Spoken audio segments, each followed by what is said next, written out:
Now, we want to circle back for a second to an update on a story that's years in the making, honestly. In February of 2020, right before the pandemic, we aired a 3-part in-depth series here on The Story called Life Inside. For more than a year, we followed 3 women getting ready to leave Coffee Creek Correctional Facility, Oregon's only women's prison. They had worked hard to set themselves up for success on the outside. Well, let's fast forward now to tonight, where all 3 women are indeed outside, out of prison. And we wanted to know how they're doing. Here's an update with Maggie Vespa. I feel like a caged animal. It takes a lot for anyone to open up on camera. I didn't know how to cope with my daughter fighting cancer. The access and honesty KGW got filming Life Inside was unprecedented. I turned to prescription medication that I was being prescribed as a coping mechanism. Back in February 2020, we introduced you to Vanessa Sherrod, Mariah Williams, and Lorenzo, 3 women atoning for the biggest mistakes of their lives and nearing the end of their sentences at Coffee Creek Correctional Facility, Oregon's only women's prison. I've been cut off from everything in the outside. Sherrod was here for multiple counts of theft, Lorenzo for forgery and theft, Williams for arson and assault. I wasn't going around committing crimes prior to this incident that happened. All 3 women had battled addiction and worked hard in prison to get clean. We followed them as they progressed through the Life program, a small business course run by Mercy Corps Northwest. The goal, to get them in the mindset of building a plan and taking control of their lives.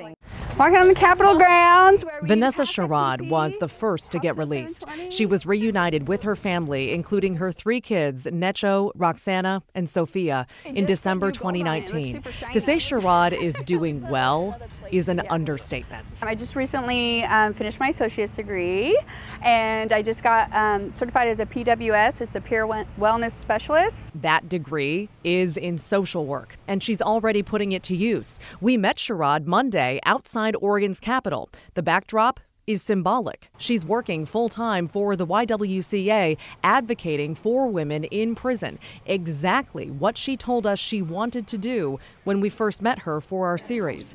Lately, her work's been focused on lobbying Oregon legislators to renew funding for the Family Preservation Project. It gave me purpose as a mom. I was inside. The program, captured in this documentary, Mothering Inside, ensures kids can visit their moms in prison.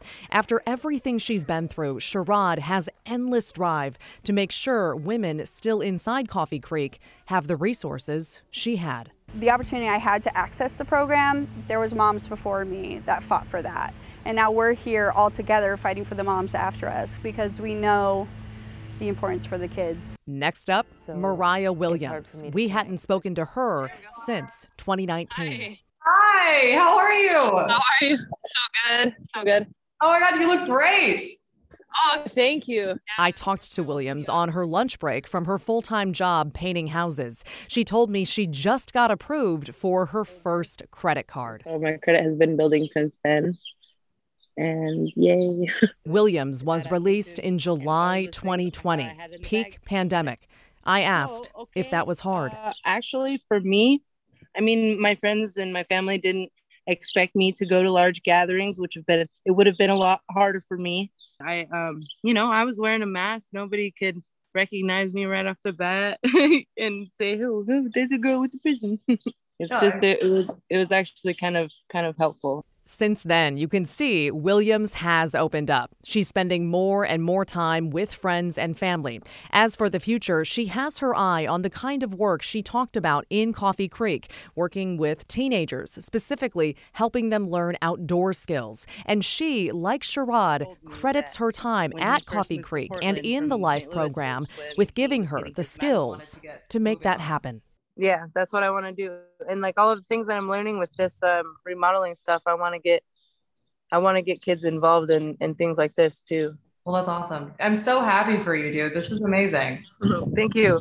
Yeah. Thank you. It's been really awesome. I've gone on a lot of little adventures and hiking and camping, and I've just had a blast.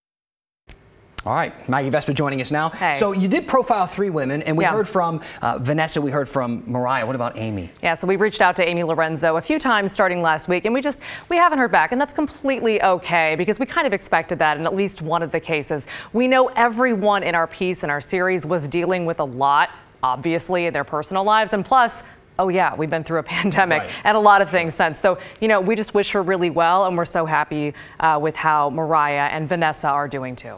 Unbelievable. It's very nice to see. Maggie, thank you so much. Absolutely.